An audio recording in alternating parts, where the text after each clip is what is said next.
बहू हमारी रोतलू number 1। Hello दोस्तों, आ गई हूँ मैं लेके फिर से एक नई बहू की कहानी जो हर बात बात पर रोती रहती थी।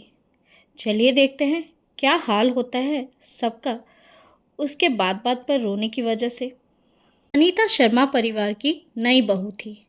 परिवार में सब बहुत खुश थे, सुंदर, संस्कारी, लेकिन एक बात अलग थी उसमें। अनीता बहुत जल्दी रो पड़ती थी। पहले दिन ससुराल में अनीता बहू बहू। जी माँ जी। माला ने बड़े प्यार से कहा।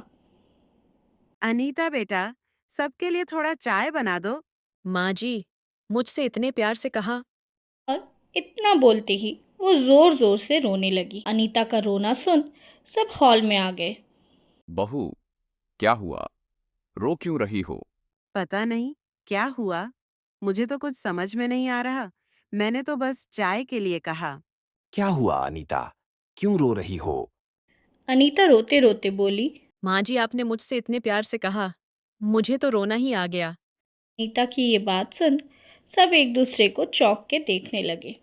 अच्छा, अब रोना बंद करो। अनीता रोना बंद करके रसोई गई चाय बनाने। जब अनीता चाय के लिए दूध निकालने गई तब थोड़ा सा दूध नीचे गिर गया। हे भगवान, मैंने घर की बरकत जला दी, इतना नुकसान कर दिया। वो ऐसे रोने लगी जैसे दूध नहीं उसका करियर जल गया हो।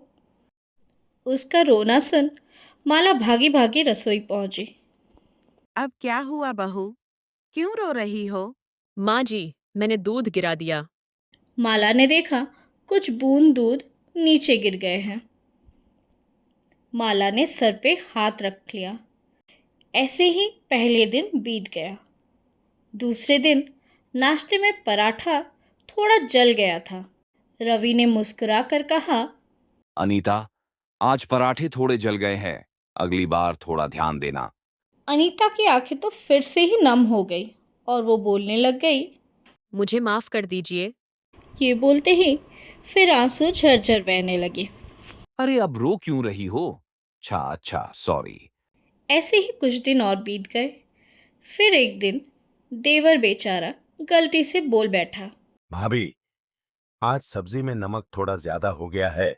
मुझे खाना भी ठीक से बनाना नहीं आता। मैं कितनी बेकार कुक हूँ। और ये बोलते बोलते अनीता फिर रोने लगी। उसका रोना सुन सब वहां पहुंच गए। अब बेचारा देवर क्या ही करता, सबको जवाब देने बैठ गया कि अनीता क्यों रो रही है। बहू, क्या हुआ? रो क्यों रही हो? मैंने तो बस भाभी से इतना ही कहा कि सब्जी में नमक थोड़ा ज्यादा है। बहू को रुला दिया, उसका दिल दुखाया। शर्म नहीं आती? नहीं नहीं पापा, देवर जी की कोई गलती नहीं। मुझे ही खाना बनाना नहीं आता। अब तो घर में सब पहले ही समझ जाते थे अनीता कब किस बात पे रोने वाली है।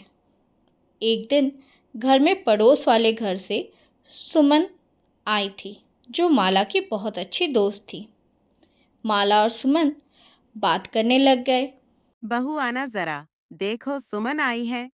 अनीता जैसे ही हॉल पहुंची लाइट चली गई। सुमन ने मजाक में बोल दिया। अनीता बहू के आते ही लाइट चली गई। ये सुनते ही अनीता फिर से रोने लग गई। हे भगवान, अब तो अंधेरे में भी रोना पड़ेगा। अनीता का रोना देख सुमन घबरा गई और बोलने लगी। अरे अरे बहू, मैं बस मजाक कर रही थी, रो मत। हमारी बहू कुछ ज्यादा ही भोली है, बात बात पर रो देती है। ये तो उसकी आदत है। फिर एक दिन टीवी पर ऐड आ गया। एक बच्चे ने अपनी माँ को चॉकलेट दी। अनीता उसे देख फूट फूट के रोने लगी। कितना प्यारा बच्चा है। ये तो हद ही हो गई अनीता। अब इसमें क्या रोने वाली बात है? अब तो घर में शर्त लगने लगी कि अनीता कब रोएगी और किस बात पर रोएगी। भाभी, अगर आज पूरा दिन आप बिना रोए निकालोगे तो मैं आपको पिज्जा पार्टी दूंगा। अनीता को पिज़्ज़ा बहुत पसंद था। ये सुन उसमें तो हिम्मत ही आ गई और वो रात तक बिना रोए उसने बिता लिया। और जैसे ही दिन ख़त्म होने के बाद घर वालों ने तय किया कि आज रात तो वो लोग पिज़्ज़ा पार्टी करेंगे। घर वालों का प्यार देख अनीता फिर रोने लगी। आप सब इतना प्यार दे रहे हो, मैं रो लूं थोड़ी देर। अनीता की बात सुन सब ज़ोर ज़ोर से हंसने लगे। अब तो मोहल्ले वाले भी उसे रोतलू बहू कहते थे, लेकिन किसी को उसकी ये मासूमियत बुरी नहीं लगती थी। सब उससे बहुत प्यार करते थे।